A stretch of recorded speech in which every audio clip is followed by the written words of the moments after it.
And it's not an easy business to start. It's not like there are resources that we can access to do this, right? Like you, in your description of all the things that we need to start a program, plus the fact that this isn't going to make you a ton of money, even if it's very successful, why would you do it? To put a slightly finer point on it, we didn't break even and make our first dollar of profit for approximately 2.5 years. I think we started spending money November of 2017, and we didn't reach our first dollar of profit where we could split it up and say, this is ours now, of actual profit, until I think July of 20. That's a long time. It's a commitment.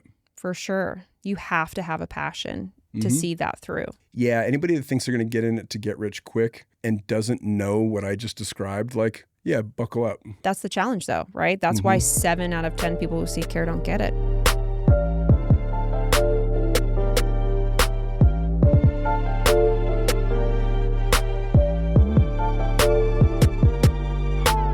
Welcome back to Cornerstone's Struggle and Strive podcast. As usual, I'm your host, Estil Wallace, and today we've got a special guest. Her name is Amber Vaughan. She is the Chief Marketing Officer here at Cornerstone Healing Center, and we're going to talk about all kinds of things, from regulatory environment to culture to really what moves the needle in helping people.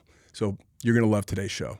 What we found stepping into a crowded market, what made us think, interestingly, like the things that make us different, the things that differentiate us from our competitors, we didn't know coming in. So when people are like, what makes you different? Like, I don't even know what we said, honestly, but those things aren't what make us different.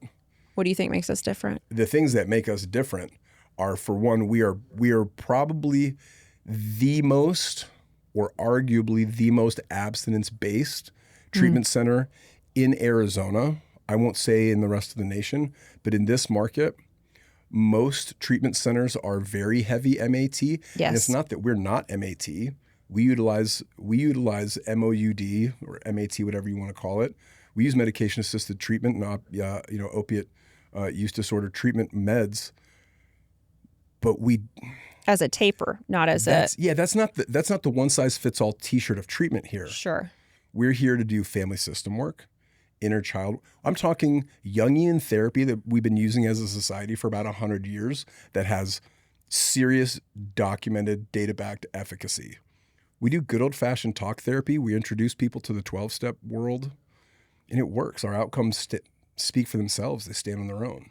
I remember being relatively shocked in the approach to MAT here when I first learned about the organization. Here in Arizona. Here at Cornerstone. That you guys were the size that we are. This is before I entered the organization. Sure. The size that we are without offering that in the same way that everybody else does, right? Because we are an outlier in that. Yeah, and I knew that we would be, and I knew that coming into the space with a lighter MAT stance we would face some opposition. What I didn't anticipate, and I knew that we would have better outcomes as a result, because we weren't reinventing the wheel. Sure. We were modeling after the Physician's Health Program. So if you look up the HIMSS program, which is for pilots, or the Physician's Health Program, which is obviously for physicians, both of those outfits are in all 50 states. That are how we treat doctors and pilots when we want them to get back on their feet and back into their professions. We modeled our curriculum largely after those programs. So it's not like we were like, oh, we're not going to give anybody Suboxone. That's not it. We totally give people Suboxone, but that's not the thing we do. Yes. We said, what is the best treatment in America offering? And let's start there and reverse engineer, work our way back to our meager resources here. And what can we do with our little 10-bed facility? How can we offer the best possible treatment to the short amount of people that we're able to help in this moment? And that's where the curriculum came from. And I'm a 12-stepper myself. So we sort of layered that on top of it, which is also Physician's Health Program, HIMSS program. They're very, very big on 12-step. They're very, very big on abstinence.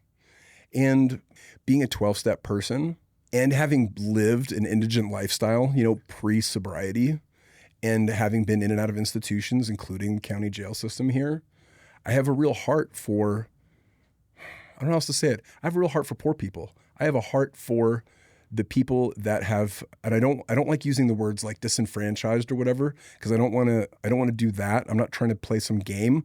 I'm just trying to describe the people in this city, Phoenix, Arizona, that don't have enough resources, whose hearts are broken so badly and they are so numb that they don't see hope in their lives. I come from that population, and I have a heart for that population. And if we can provide the same treatment for them that Hazleton can provide for doctors, why don't we do that? Hell yeah. And that's what we do. And the outcomes speak for themselves. They do speak for themselves. Hard to beat 80 to 82% long-term recovery rates. And that's what the PHP does. That's what we do. That's really the biggest differentiator. It's not about people successfully completing the program, right? No, it's that's about a metric I wish we could improve always. Sure. It's the amount of people that come to our program and have long-term recovery. We are a true outlier in that metric, and it aligns with the curriculum and our approach. I couldn't agree more. Completion rate is sort of a supportive metric. It's not a primary metric. And a lot of treatment centers, unfortunately, use that as a primary metric. Look at this is how many people complete. Well, great. Of course, look at the PHQ-9 or a basis 32. Sorry to speak technical jargon, just Google it. That's what a lot of treatment centers use for baseline data to see what outcomes look like. But a lot of that, you're looking at how well did they do in treatment. And that's great. That's important. It shows that you're not just putting them in front of YouTube all day. But how are they doing after treatment? 3 months after treatment. How long are they on MAT after treatment? Yeah, 6 months after. Yeah, what are they doing a year and a half after treatment? Are they still abstinent? Are they working? Are they out of the Medicaid system? Yeah. Are they voting? Are they raising their children? Are they a supportive member of their community?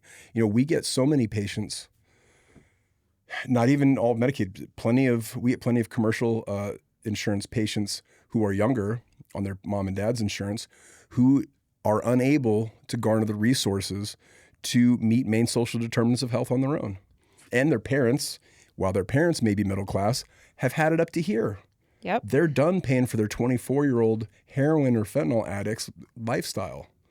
So we get a 23, 24-year-old guy or gal who's completely dependent on opiates, who has a lifespan that's shortening by the minute. Mm-hmm. Yeah, what do they know about getting a job, let alone a career? Even Holding interviewing for a job, how to shop in a grocery store, how they should present themselves in an interview, how to parent, how to budget, how to meal plan. Oh my gosh, let alone wrangle the entanglement of justice involvement, CPS involvement. You got a 24-year-old has 2 kids in CPS he hasn't seen in a year. And he's on probation. And he's looking at prison time if he screws this up. And he tells you at 11 p.m., I want to leave. Yeah, that's what we do here. We deal with, those are our people. Absolutely. Because those lives are worth saving.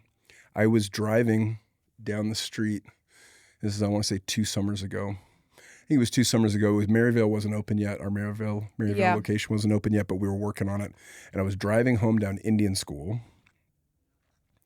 around 19th Avenue in Indian, if you know that intersection. One of the dicier intersections in Phoenix. And it's great Mexican food, though. Really good food. Really good food in that area. It's great food around Maryvale, too, by the way. For sure. It's rush hour. So there are thousands of cars. Mm-hmm. Back to back, we're barely moving. East and west. It must have been 5:15 or something. And it's August. It's July or August. So it's 110, let's call it. It's hot. Yeah. It's Phoenix hot. And I look, and I'm in the second lane. So I'm in like the closer to the center. I'm not on the sidewalk side. Past the car to my right, I can see a woman. I don't know how old she is. Could be late 20s, could be mid 30s. Face down on the hot sidewalk. Unconscious. That's like your face on a pan, for context, for anybody who's not from Arizona. That's a hot pan on the stove. And I frantically looked. I don't even have water. I don't have anything in my car. So I pick up I grab my phone and I call 911. And they say, "What's your emergency?" I say, "Listen, I'm not an emergency. I want to tell you that there is a female face down on the hot cement on 19th Avenue in Indian School on the south side of the road. I don't know how long she's been there. I don't know if she's still alive. I don't know if she's been assaulted. I don't know what the circumstances are, but I can tell you that she is going to die if somebody doesn't get to her right now. That's just one of the hundreds of thousands of cases that are going on at any given moment in this town. But when I think about her, I think about that woman regularly. Who is there for her as thousands of people drive by? And I don't know, and I'm not here to throw stones that like, oh, the general public doesn't care. You know, some people don't want to get involved. They don't know what to do. And many people don't know how to help. Sure. And then there's stigma too. Throw a couple of rocks, right? There's some stigma out there. There's people that say, oh, they made their bed, lie in it. I don't think that's most people anymore. There's some people like that, but I don't think that's most people.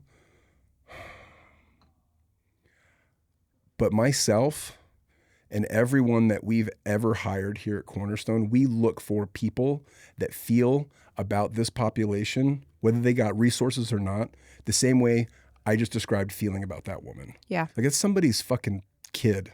Yeah. Not that many years ago, that was a toddler saying, "Mommy, watch. Mommy, watch." Yeah. Not that many years ago. That's a human life. And we're all a couple decisions away from that place in life too. You or I, even where we are in life today, right? A couple poor decisions away from that being our life too. It doesn't take much to get there. And a lot of people don't realize that. You know, when you've lived a life of privilege and you've lived a life of comfort in middle class America or even lower class America, right? Honestly, that's still very comfortable by comparison to a lot of places in the world, yes. Yeah, you don't understand how quickly your life can unravel and you can find yourself in a very similar situation. Yeah. I know every geographic region has its own. I know Chicago, it's the cold. Here it's the heat. And we have so many people living outside. Yeah. And how do I answer my children when we're driving through Central Phoenix and my 7-year-old says, "Daddy, why is that person so dirty?" I said, "Well, one person probably lives outside." Well, like they don't have a house? I said, "Yeah, they don't have a house." Why don't they have a house? Well, I don't know exactly. Could be a couple of reasons. It's usually mental illness, mental health reasons, and or they do drugs. And they're like, "Well, what is drugs?" I said, "Well, it's like, when you have a glass of wine, mommy has a glass of wine once in a while." They say, "Yeah." I said, "Well, that's got alcohol in it. And when people drink alcohol, they generally drink alcohol to feel a little dizzy." I use the word dizzy. Well, why do people want to feel dizzy? Well, it makes people feel good and comfortable. But that can easily go too far and it can consume people's lives. Yeah. And drugs are a different version of that. And I said, that's why you don't have grandparents on my side. My parents were what we call alcoholics and they never landed on their feet. It's why you don't know them. It's why they died before you were born. And it's why they didn't raise me. It's why I went through adoption, foster care and all that. And when I try to dumb it down and simplify what we look at in behavioral health, which is a big, complicated issue. It's got so many facets to it, especially when we talk about homeless. Let's look at homelessness in Arizona. Sure. Which is concentrated in the Phoenix metropolitan area. You're looking at a large percentage of SMI, serious mental illness, layered with substance use disorder. So sometimes both. Mm-hmm. Yeah, often. And one or either could be the primary. I would venture to say, and I don't have the data on this, I should pull it. I would venture to say that it's heavy to the serious mental illness side. And then many, if not all of them, also have substance use disorders. Yes. So I would say a smaller portion are substance use disorder only without mental illness. We find co-occurring, as you know, so much. More often than not. It's definitely, and I've worked for large organizations in this city that are SMI oriented. You know, they focus on that population, and 8 out of 10 times there was some sort of substance abuse disorder there that was secondary. Mm-hmm. And you can argue which one comes first, but totally. But when I think about this, is a big complex problem, and we face it in all of our major cities in America. Sure. And when I try to simplify that to my child who's asking a genuine, heartfelt question about humanity, it strikes at the root of the problem. do we care enough? Do we have the financial resources? And do we have the expertise to move the needle on this problem? And like a lot of providers, those are the questions Cornerstone aims to answer. Sure. That's what we're trying to do here. We try to help the almost unhelpable. And I would add that we provide the same really effective treatment methods that are typically not afforded to lower resource patients. Absolutely. And I didn't know that was going to be such a strong point when we opened, when we were new. That wasn't a selling point, but that's definitely been a differentiator for us. I think a differentiator too that I've observed is the emphasis we place on community. And community unity is a good example of that, right? You listed a couple of three things there that a lot of times a single organization can't solve on its own. Totally. Right? And in behavioral health in particular, we silo ourselves. We look at other organizations as competitors, right? Rather than collaborators to solve the problem. Cornerstone, and I think both of us as individuals, really look at that problem differently and try and solve it as a community. How can we pool our resources together and solve this community problem as a community? How do I support your organization? How do you support my organization? How do we support the solve? How do we support the solve? Yes. Because that woman laying on the sidewalk, there are thousands of people in those same circumstances outside right now. I passed no less than 3 of them in the 10 blocks once I got off the freeway to get here this morning. And the answers to those questions, they are big and complex, and no one provider or treatment center or agency has the answers to all of it. Or even if they did, which they don't, but if any one of them did, how do you reach everybody? How do you scale? Each provider here has, for the most part, especially the ones that we work with, have their own unique angle and lane that they approach behavioral health with. And to your point, our ability to work together as a community, I think, is what makes Arizona behavioral health a much stronger place to find help for mental health and for drug and alcohol addiction. I think it's one of the leading cities in the country addressing especially the SMI issue. Mm-hmm. The SMI program here in Arizona, I don't know if there are other states that have done it. I don't know that offhand, but I haven't seen many that take the approach to funding the SMI population. The fact that once you get an SMI designation, you get access to free treatment, you get access to free medication for life, right? Free outpatient therapy for life. Get housing vouchers. You have access to a lot more things, and then just like the completion rate to long-term recovery rate, then the next question is, all right, now how do we wrap around those services? Absolutely. First, we have to solve eligibility, which I am in total agreement. Arizona does a better job than most states of making that access to care more readily available. The next step then is, how do we then approach that patient and really utilize the myriad of good resources to put them on a track or a treatment plan that's really going to move the needle and get them off the street, out of the system?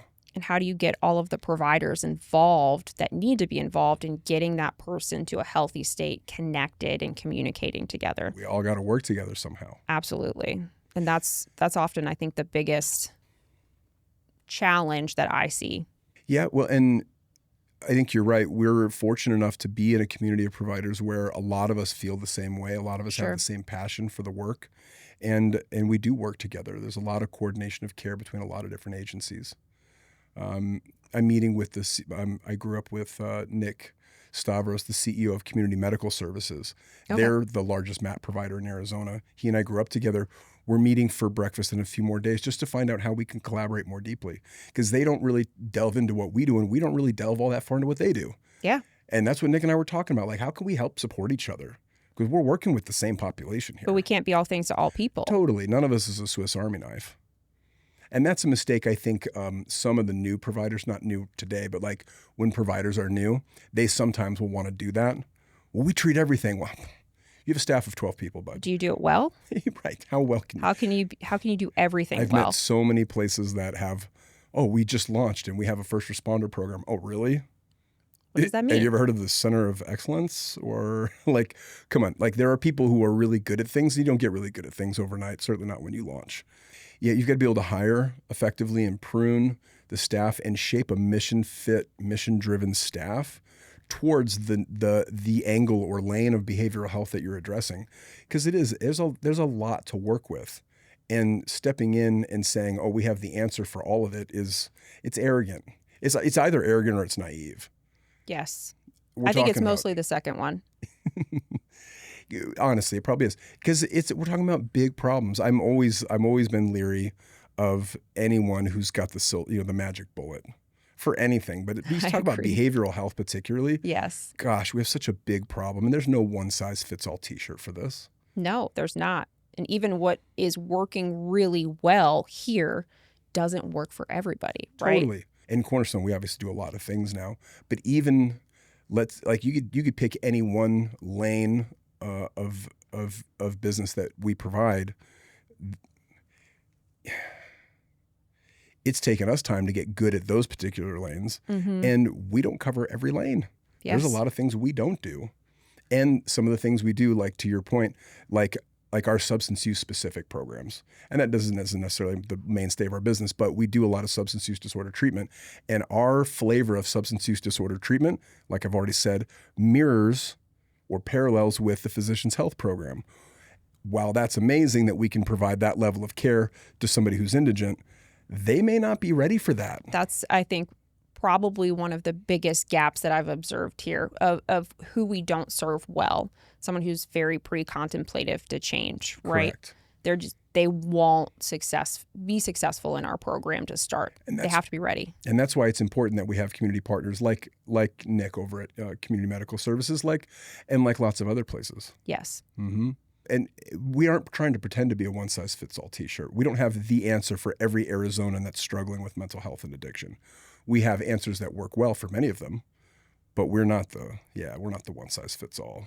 I think at the same time, same conversation, but different facet of the conversation is about the back end of the business, right? And how we might be really excellent providers, but a lot of times in our space, people don't know how to run the business on the back end. So they can provide. Administration's a whole nother universe. Yes, you get really well-meaning providers or people in recovery who want to stand up a business, and they can provide an excellent service that gets people sober, but they don't know how to run a business.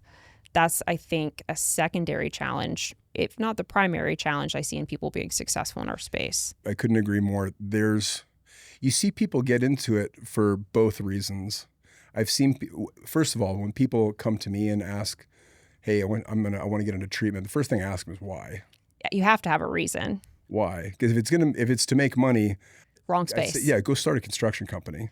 Go build custom homes. Go sell roofs. Go do SaaS product. Yeah, go buy a plumbing company. If you want to make money and have less headaches, this isn't the place if you want to make a bunch of money. Yes. Can it be a profitable business? For sure. It can. Absolutely. But that's not the primary driver. And if it is, you probably won't be that good at delivering care, which becomes its own self-fulfilling prophecy. You're not kicking out good outcomes. You don't have a good reputation, and hence you won't make any money. Besides the fact there's a regulatory landscape that'll make you want to punch yourself in the face on a yes. regular basis. Yes. It's ever changing. And that's not even political. It comes from the left and the right. It comes from the center. It comes from the payers. From the payers. We have an ever-changing regulatory landscape that'll just make you want to pull your hair out. No 2 days are the same. No 2 quarters have the same objectives, all based on those. No, it those changes influences. a lot. And oddly, our objective is still the same year over year. We want to help people, and we'd like to get paid to do it. Has to change constantly. We're in iteration every single day. Yeah, it's a lot of moving targets. Now, when I meet someone who says, I want to start a treatment center, I say, why? And they say, because I just feel called to do it. Then I try to help them set expectations. Well, know that you probably won't make money for a while. Yeah. It's not a great money-making business. If you love the business, if you love this space as much as you say you do, and you want to dedicate your life to this, it's very admirable. It's how I feel about it. I'm not trying to project that onto anyone, certainly. Sure. But if that's really the reason you're in it, then, to your point, you're going to have to learn the business side, the administration side, because there's a lot to it. It's like a marriage. right? You Very better be much. ready for the long haul of good times, bad times, sickness, and in health. And you got to learn your partner's love language. You got to learn how, there's a lot to learn in it. Yeah, it's one thing as a provider to learn what your specific niche market needs and to be Yes. able to provide, not wants, needs, and to be able to provide that in an effective, meaningful way. But you simultaneously have to factor in, what do the payers need? What do the other regulatory agencies like the Joint Commission or the Department of Health Services or the Medicaid agency, what do they need in order for you to do the one thing that you really know how to do? Yeah. How do you figure all those out and come up with, not a system, with systems that work together harmoniously so that you can function, you can make payroll, you can help patients effectively reach milestones, get out of treatment and sustain long-term recovery. Yeah, and make it work and have the staying power so people can graduate from ASU or GCU or U of A, come here, do their practicum, and find a career here. Absolutely. You know, it's got to have staying power. It's got to have some teeth. I don't know what the exact statistic is, but it's the vast majority of treatment centers don't have a life expectancy beyond 5 years. Most of them fail in the first 5 years. We're rounding our 8th here in a couple weeks. Yeah. So that's good. If you look at the Lindy effect, that means we'll be around at least another 8 years. But that being said, it takes what we're doing now, which is the same thing we did last year. We look at the ever-changing regulatory landscape and we have to pivot and make changes and adapt. We have to adapt so we can keep loving people back to health the way we are really good at doing. What advice would you give to someone who's starting up a treatment center who really has no understanding of the back end business? Hire people that are smarter than you. You're going to need somebody that can do accounting. You're going to need somebody who understands treatment operations, and you're going to need somebody that understands the regulatory landscape. So those are three, whether they're in-house or if it's a real startup and you're really cash strapped, you're going to need three. I think an operational person has to be in-house. Yes, I would agree. Whether that's if you're a single facility and that's your executive director, or if you've got some resources and you're opening a couple of different centers at once, maybe that's a director of operations or a chief operating officer. You need someone that has been in this space long enough that they know what a behavioral health tech does. They know what a navigator does. They know how to run groups. They know how to do medical charting effectively to work with the payers, whether they're Medicaid or whether they're commercial. You need somebody that understands what you do on visitation days. That doesn't have to Google it, that knows. Somebody that understands what you're supposed to do when it's Christmas Eve and someone got high in one of your facilities and has drugs and is actively trying to take another patient with them. Somebody that's already been battle tested.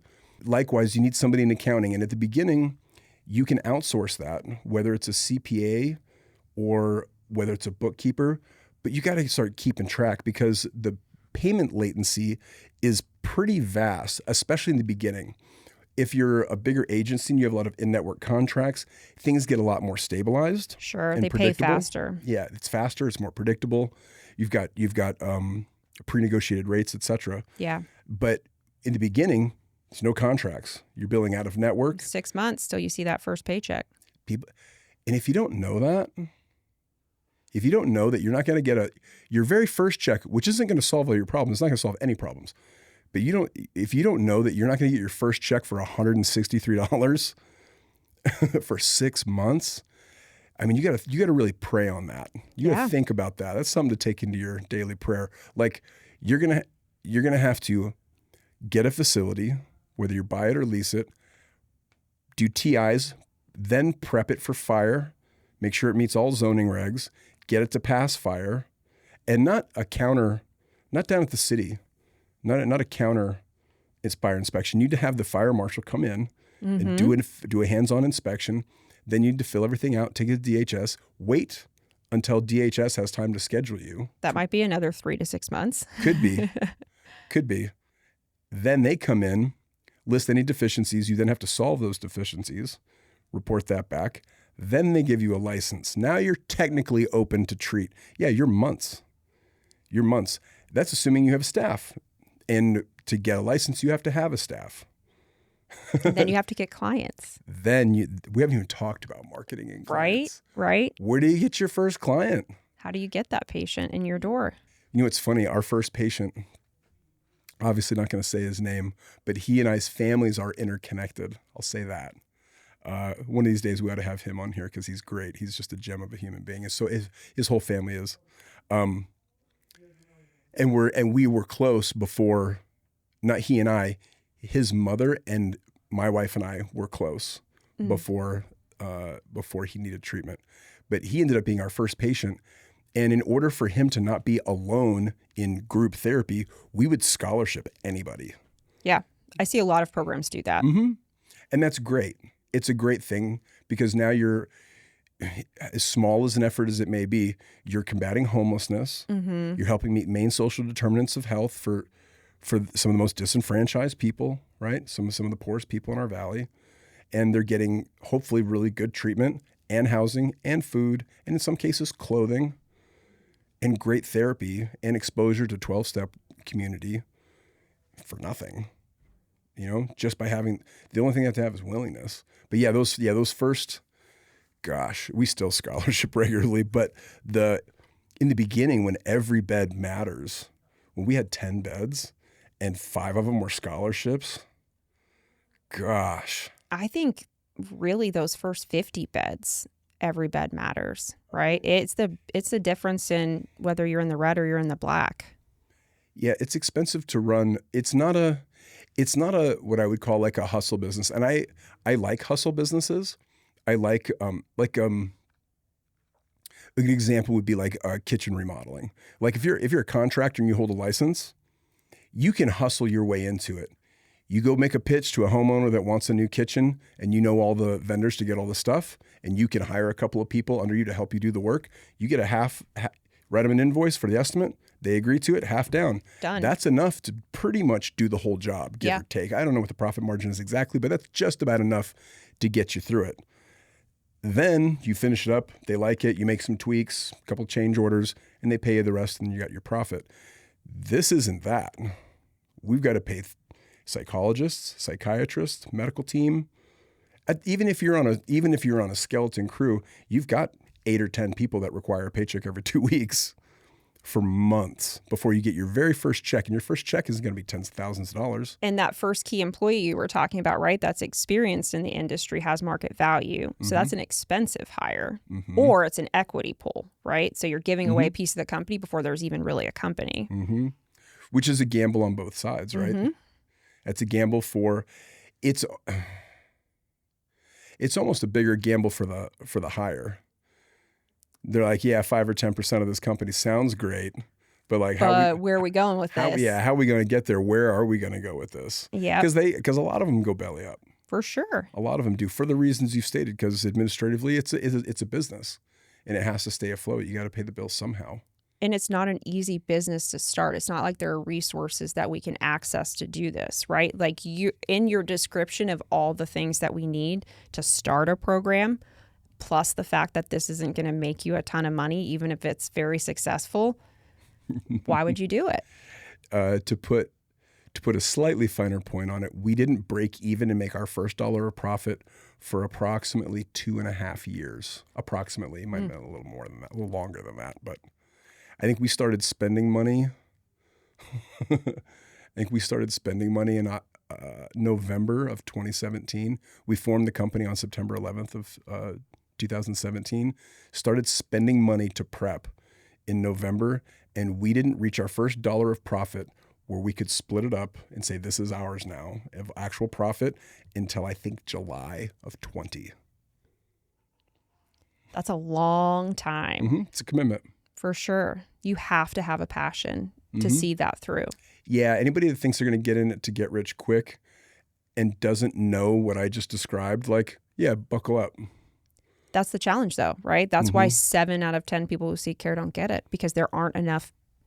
There's not. And right after the parity law, I'll caveat what I said with, 2010 10, 12, 13, treatment centers popped up everywhere because reimbursement rates were through the roof. Yeah, it was lucrative. It was a lucrative, it could be a get-rich-quick scheme. It was at that shitty point. treatment, though. Of bad treatment. They were hiring anybody. There was no requirements for much, and they just paid whatever you billed. It's not that way. It wasn't that way in 2018 when we entered the market.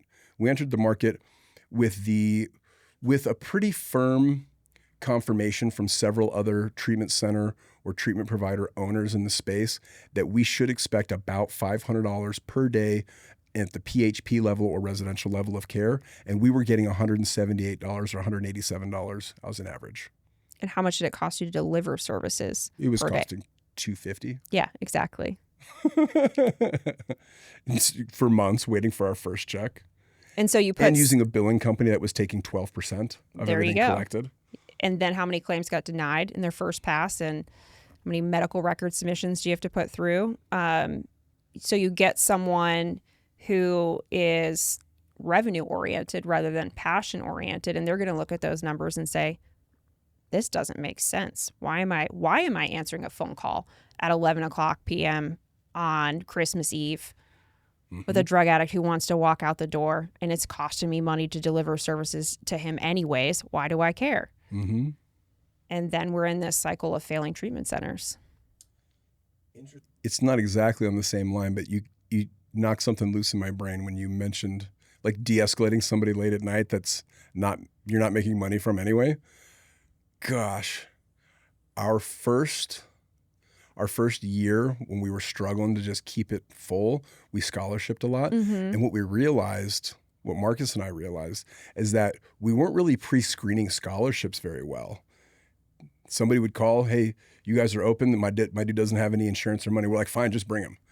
And we would do that. And we don't do that anymore. We still scholarship a lot, but now Marcus and I, we screen them pretty hard. Yes. And it's typically Marcus or myself or the both of us in the room. And we want to know that they really want to do this and they're ready to commit to this because it is hard. What drove that? I think I know, but I want you to spell it out. What we found in our first year was that when we would scholarship anybody that asked, is that many of them became cancers within our milieu because I think one is they're in a bad place mentally. They're at the same place a lot of people are. But secondly, on top of that, is that they had no skin in the game. And almost a sense of entitlement that supersedes your average participant. Yeah, they did. They have a sense of entitlement. And we found that if we would just simply have a conversation with a person before agreeing to give them, $20,000, $30,000, $40,000, depending on length of stay and curriculum, like before agreeing to tens of thousands of dollars of free treatment, like I want to meet you. I want to find out why you're trying to get sober. How many times have you tried before? What would you, in your own words, say has prevented you from finding long-term recovery in the past? What things weren't you willing to do that you should have done? Are you willing to be the best freaking client we've ever had? Are you willing to be a leader and step up in our group? Those are the types of questions we ask. Yeah. Because it's important. And as a result, not all, but most of our scholarships in the years since have been so much better. And they are supports within the milieu. They are the people that become group leaders in their housing unit. They are the people who step up, that do extra. And they have a much higher graduation rate as a result. I think, not to be tangential, but the same applies to if you have someone who has a really good insurance policy who really isn't a fit for your milieu, right? And you're inclined to take them because it will pay you well, even knowing they're not a good fit for your current census. And then you wake up a week later and they've taken out half your census, right? Mm-hmm. Suddenly it's the opposite. Mm-hmm. It's the same issue with people who have a lot of resources too. And that comes down to the character of the administration. Yes. So when you have, and this also applies pretty much only to out of network. So once you're in network and things are pretty stable, one policy doesn't really pay better than the other. It's all the same. It's all pretty much the same. I mean, Aetna may pay a couple bucks more than Cigna or whatever, but it's a negligible amount. It's a rounding error. It's not the difference that you're talking about. For anybody in the audience to give context, in the out of network game, not even as much now, but particularly, let's call it 5, 8, 10 years ago, in the out of network game, you might get an out of network BCBS policy from the East Coast that would pay $2,000 a day for an outpatient service, where BCBS in-network in Arizona is only paying $240. Mm-hmm. So yes, do you treat that person differently when they ask, I want my own room? It's tempting. I want my girlfriend to come over and visit me on the weekend. I want this. I want my phone back early. Yeah, it is. All it's of a sudden, an apple in the Garden of Eden, man, for a lot of treatment center owners. Woo. Those are opportunities to either grow in character and set the precedent that will last, hopefully, for many, many years in your culture, of a place that has principles and is there to help the betterment of each patient, or is a place that will do whatever to make a buck. Mm-hmm. And those two things are not always at odds, but there are points, there are choke points where those two things come at odds, and you got to make a choice. It's one of the screening questions that I've told people I've mentored or I use myself when vetting whether I want to work for a program or work with a program. How do you treat a Medicaid patient versus an out-of-network patient? Do they have the same process? Do they receive the same curriculum? We've had a rule since the very, very, very beginning, from the first patient. We do not tell clinical department who's a scholarship, who has a good policy. Nowadays, it doesn't really matter because it's so much more of an even playing field in terms of financial reimbursement. But we still don't tell clinicians who's a scholarship and who's not. I love that. We don't want them to know. It doesn't matter. I know. That's one of the reasons why why I'm here today, is that that's a value that you guys hold strong to, that we hold strong to. And those decisions are,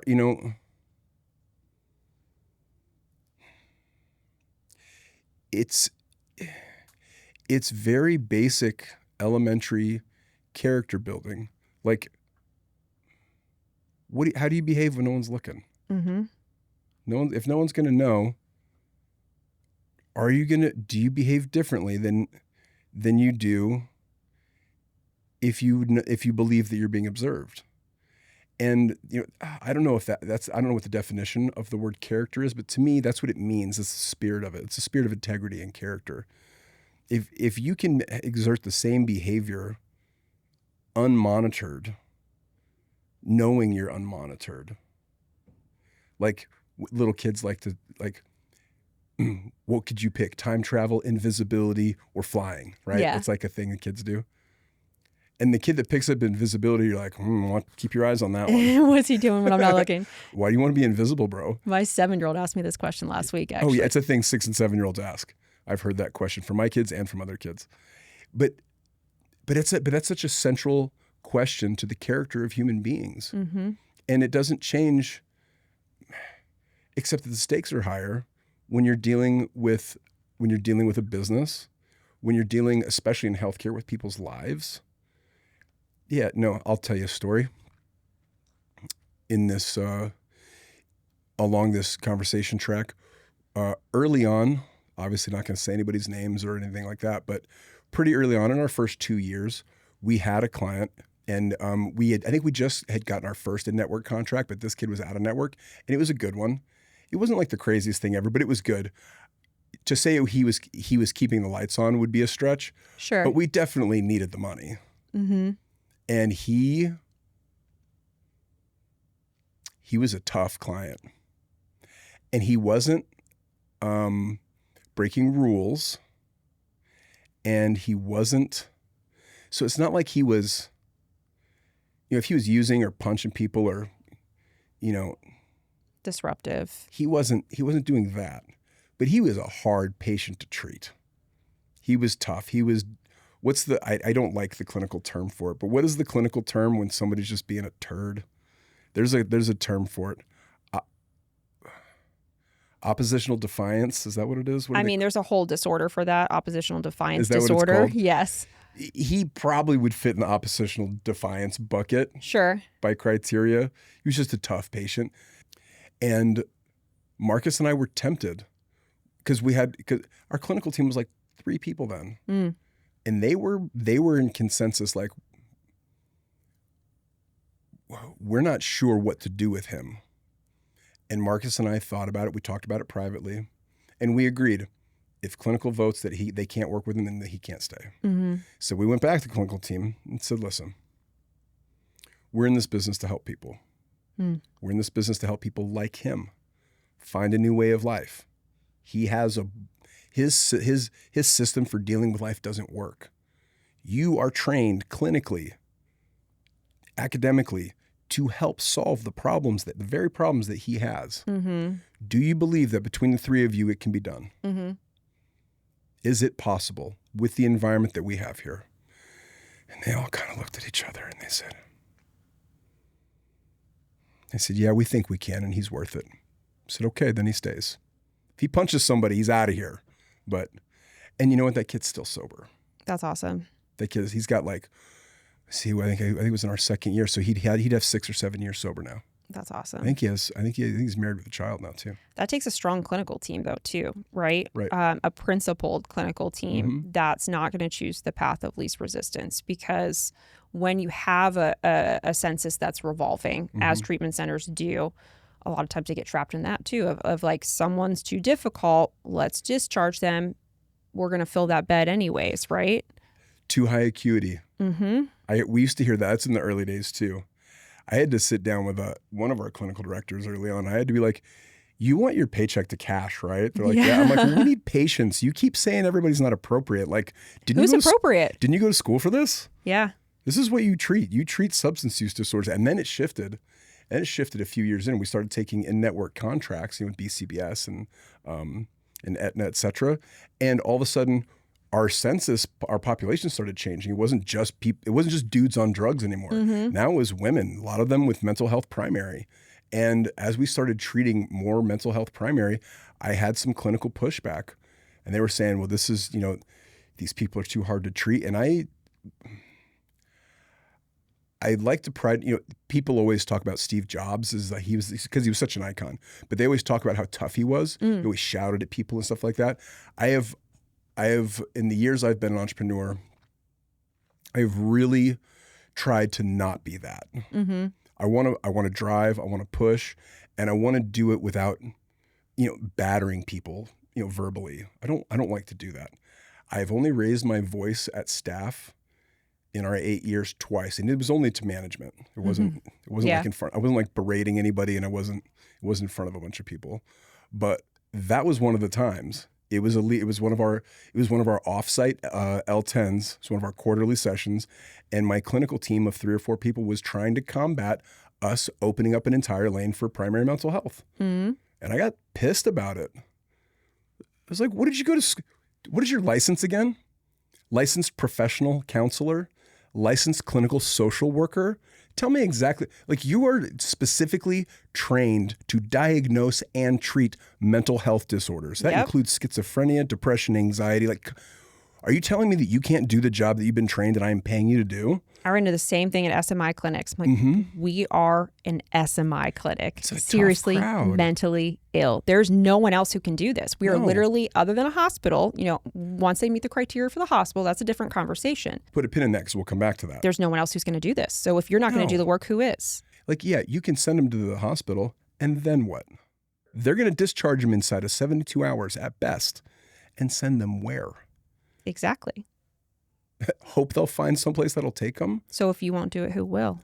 Right.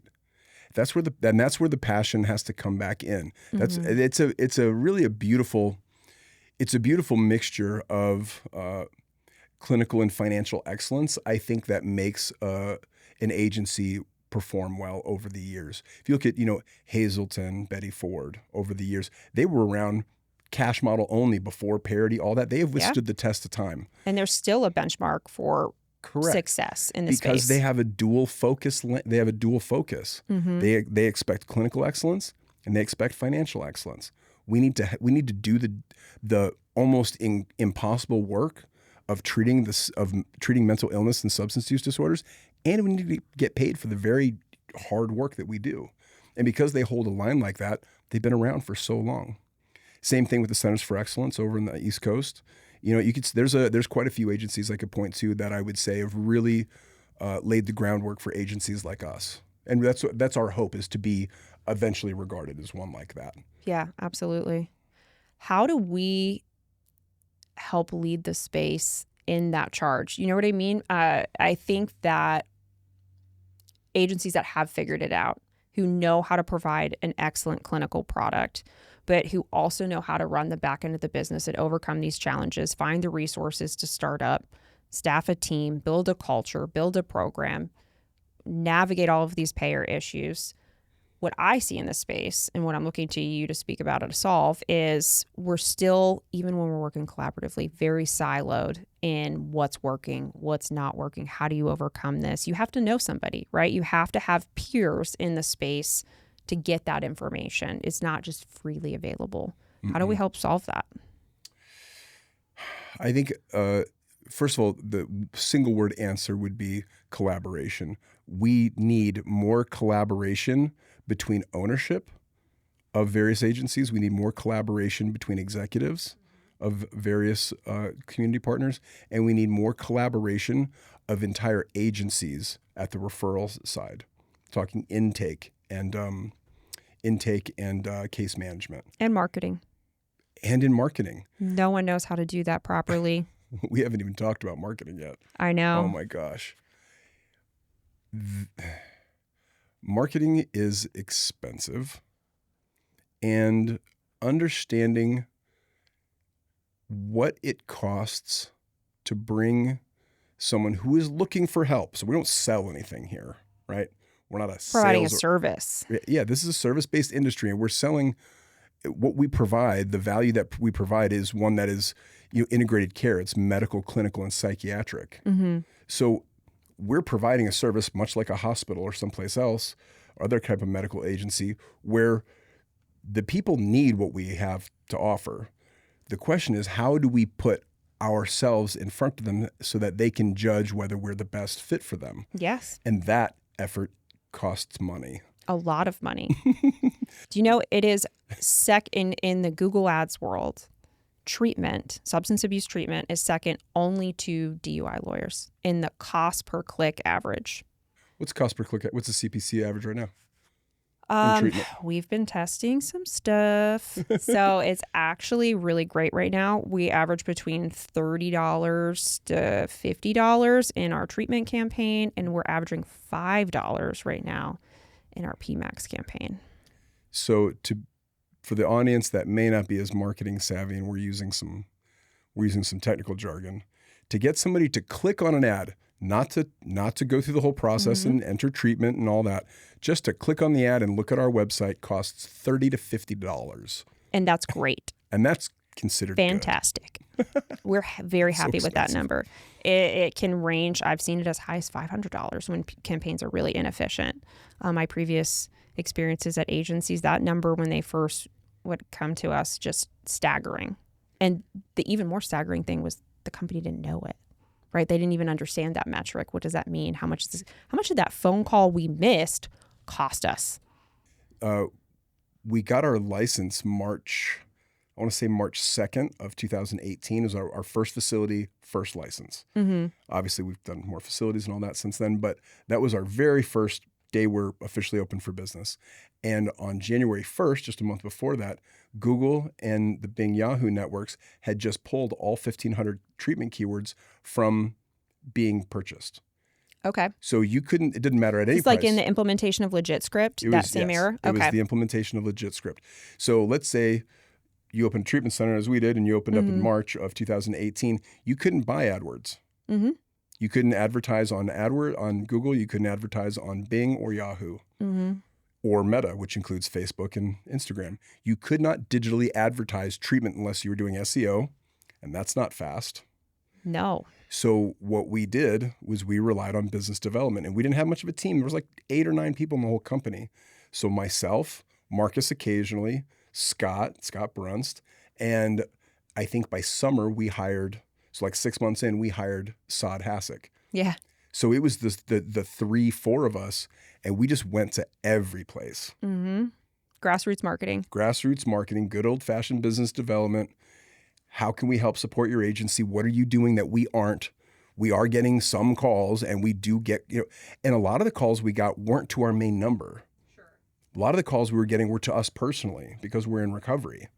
Hey, can you help my kid? Can you help my wife? Can you help my coworker? Can you help my son? Yes. And like we've already talked about, we weren't necessarily a perfect fit for all those calls. And we weren't trying to shove somebody in here that wasn't a good fit. So we needed referral partners.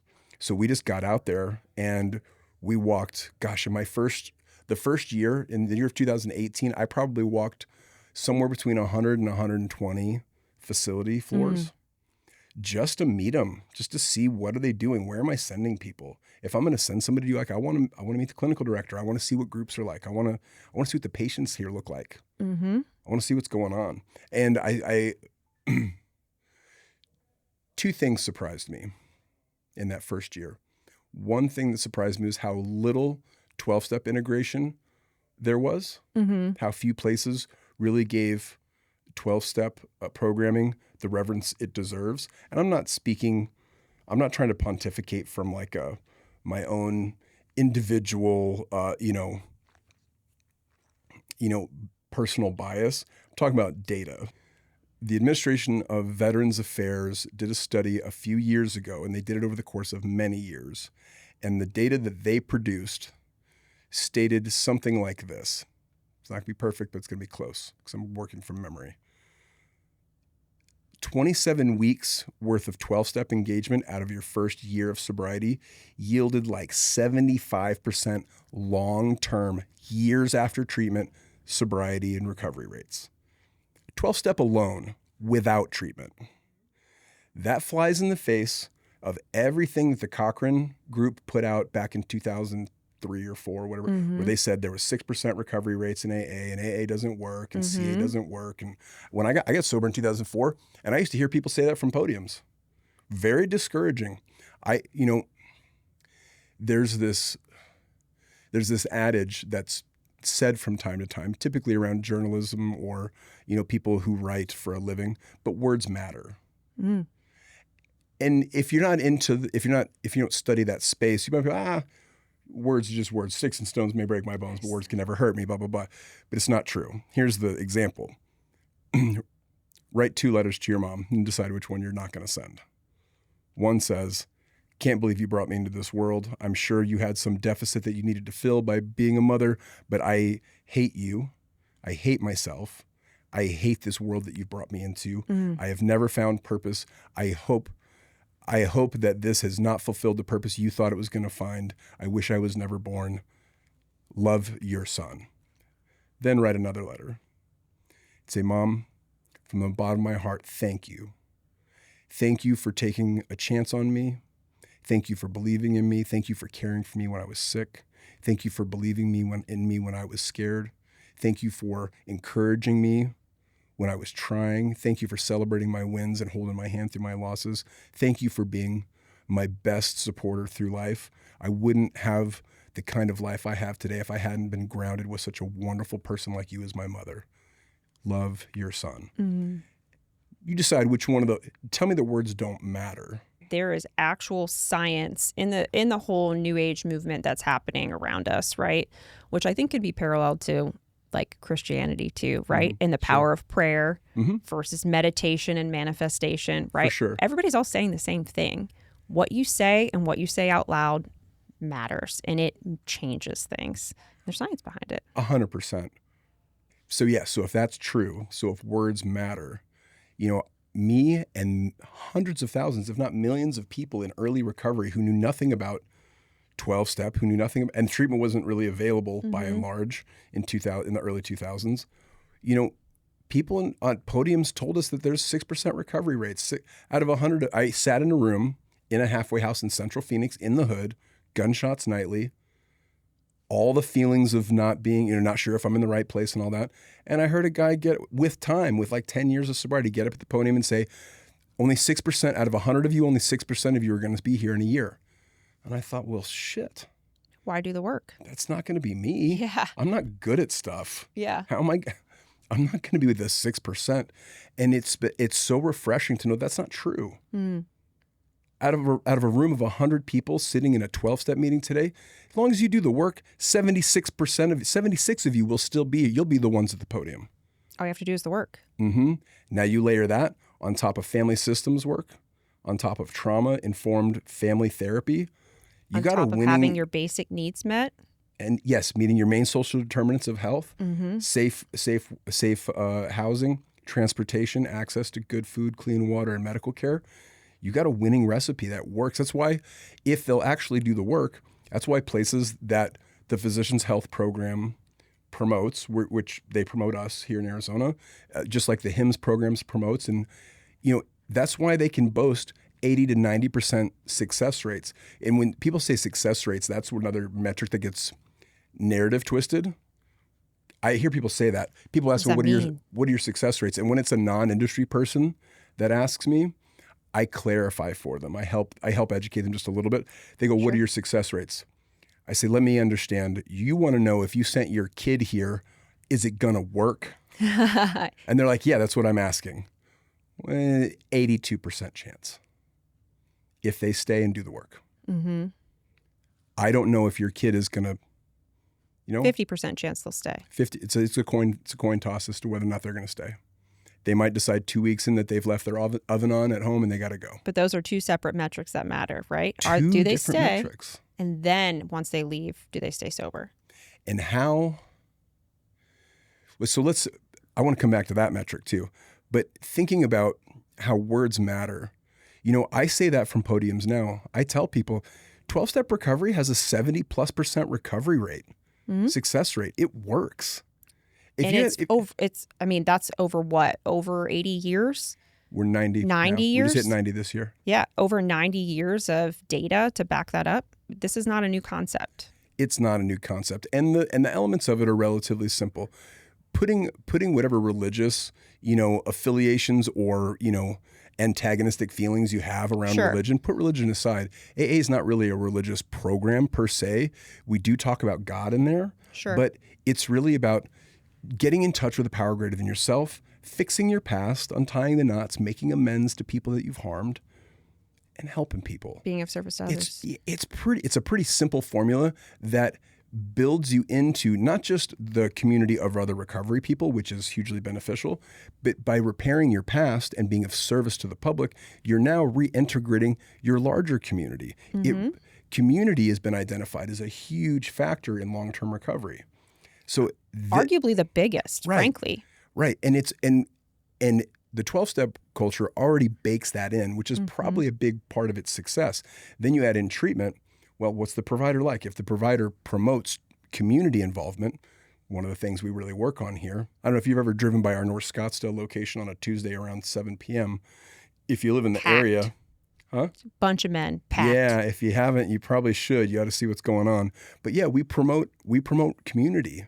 We want the people that get better with us to stay well. We want them to be parts of the community so they can help new people. It's part of our employee culture too. It's part of our employee culture. We have a couple of dozen employees here or team members here that are alumni. And that's a big part of it too. People's lives change and they feel compelled. They start feeling called. They find purpose in their lives. That doesn't necessarily mean that they have to find purpose in the recovery, workspace, but being reigniting the flame of the human spirit. I mean, that's at the heart of what we're doing. We're trying to bring people back to life here. And we're talking, this is across all the different disorders we treat, from depression to anxiety to substances. Lack of purpose is one thing that's just common across all of them. And once that's reignited, their lives take off. They got a reason to get up every day. They got a reason to go to bed early because they're excited about what their life is like. And gosh, that's at the core of what makes Cornerstone special. Absolutely. People find purpose again in their lives. Absolutely. It's a beautiful thing to watch. It really is. It's a beautiful thing to be a part of.